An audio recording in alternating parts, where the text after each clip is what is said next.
Hi guys, and welcome to another episode of Kabir Considers. In this video, I'm going to react to the UFC champ, or the ex-UFC champ now, Sean Strickland, pummeling a woke reporter.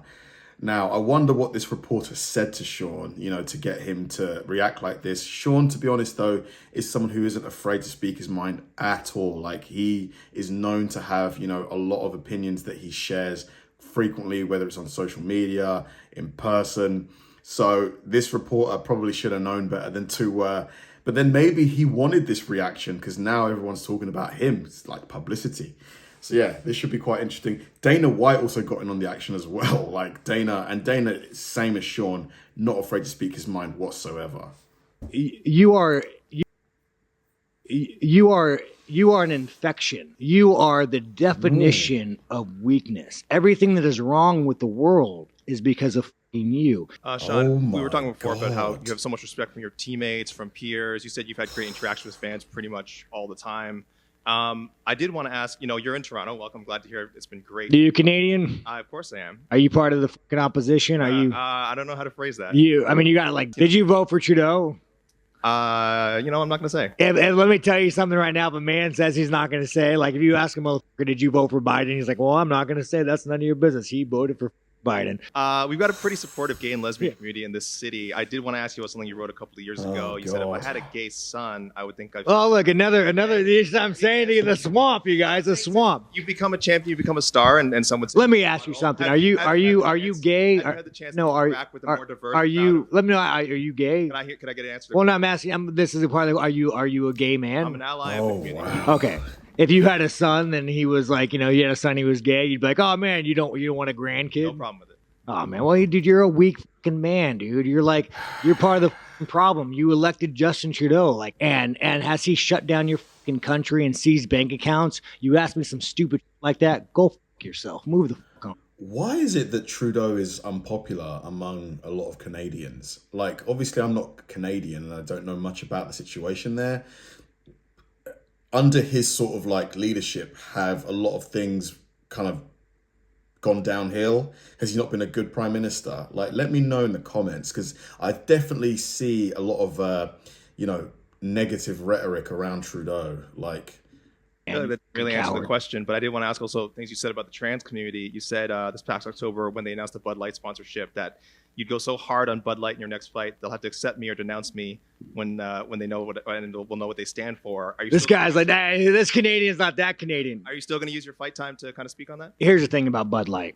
10 years ago, to be trans was a mental fucking illness. And now all of a sudden, people like you have weaseled your way in the world. You are an infection. You are the definition of weakness. Everything that is wrong with the world is because of you. And the best thing is the world's not buying it. The world's not buying your fucking bullshit you're fucking peddling. The world is not saying, you know what? You're right. Chicks have dicks. The world's not saying that. The world's saying, no, there are two genders. I don't want my kids being taught about, who they could in school. I don't want my kids being taught about, their sexual preference. Like, dude, this guy is the fucking enemy. You want to look at the fucking enemy to our world? Wow, man. He's not holding back at all. At all. It's that motherfucker right there. I like the gays. Here's the thing. I've never... You guys think I've ever shit on a gay man or shit on a gay one? I don't... I like the gays. It's freedom. We still have it in America. We'll teach you about it. You guys don't have freedom of speech. I'm surprised what I'm saying. I'm probably gonna get the Canadian government to arrest me. I don't give a what you want to do in life. But... don't fucking tell kids about it. Don't teach that shit in fucking school. Don't fucking push your agenda. Don't try to fucking brainwash people. Don't try to go past parents. Don't try to go up past all the shit and brainwash people. Whoo! Wow. Wow. Free speech, brother. People can say whatever they want and they can believe whatever they want. I don't fucking tell any other human being what to say, what to think. Dana, I just want to go back. You were talking about you obviously give a long leash to your fighters about, what they can say when they are up there with a UFC microphone and you are getting into territory of homophobia, transphobia. Is there... I don't give anybody a leash. Well, I'm saying you... A leash? Free speech. Control what people say. Going to tell people what to believe. Going to tell people I don't tell any other human being what to say, what to think, and there's no leashes. Yeah, I kind of have to agree with Dana's stance on just, you can't, I think trying to silence people is the wrong way to go, because you're never going to, even if you silence them on public online platforms, they're going to find other spaces to air their opinions. And if you don't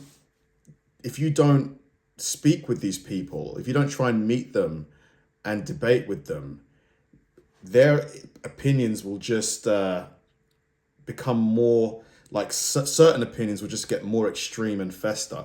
I think you should be just talk to people. You'd be surprised. You can find commonalities and stuff like that. What is your question? I was asking that question. I'll move on, though. Yeah, probably a good idea. That's ridiculous to say I give somebody a leash. Free speech, brother. People can say whatever they want and they can believe whatever they want. And I don't think there's any. We had two gay women who fought in the co-main event. They sat on the stage with Sean Strickland. They could give a shit what Sean Strickland thinks, or what he says, or what his beliefs are, or what his opinions are. You know what I mean? When the trash talk between Sean and Dreykus got a little dark there with the child abuse and then the brawl at 296, Oh my God, what kind of trash talk was?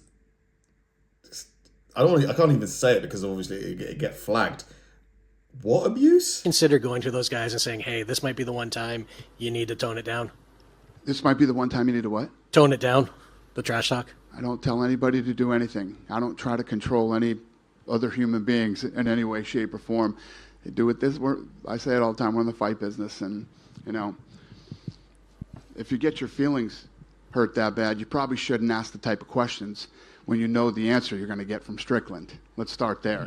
You know what I mean? If you ask him, you know who he is, and if you ask him a certain question, he was baited. He has a point. The reporter clearly wanted a reaction out of Strickland, so then that blows up the reporter's profile, gets them talked about. In that question. Sean Strickland, the story of the week, maybe the story of the last year, 14 months. There was a bit of a scuffle earlier this week. Some comments he made, some offensive comments, caused some public backlash. But I know you're not in the policy of policing your fighter's speech. But was there any discussion with UFC, ESPN, Bud Light, any sponsors about how to kind of handle this situation? Zero. Wow, interesting. The sponsors did not care, did not give a damn. This is such a difficult subject to talk about. I think most people, the vast majority of people, know where the line is. I think most people are decent human beings, right? Who want no harm to come to other people, want people to be able to live their lives in as great way as they can. I don't agree with, trying to silence people. Obviously, there's certain things clearly that, if it's, for example, straight up racism, right? Or straight up sexism, things that are illegal. Obviously, that's not acceptable. And I'm sure Dana White would never have a UFC fighter who was basically spouting out racial stuff, on his platform. He would never do that because clearly we know where that's the line. We know that. But when it comes to, opinions on things things that are kind of debatable and stuff, you shouldn't try and censor people because, I just don't think that's the way to go. I think dialogue is what is needed rather than censorship. Debate, speak, you'd be surprised. You put people in a room, you try and have a civil debate and discussion. You'd be surprised what can come out of it, genuinely. Thanks for watching, guys, and I'll see you in the next one.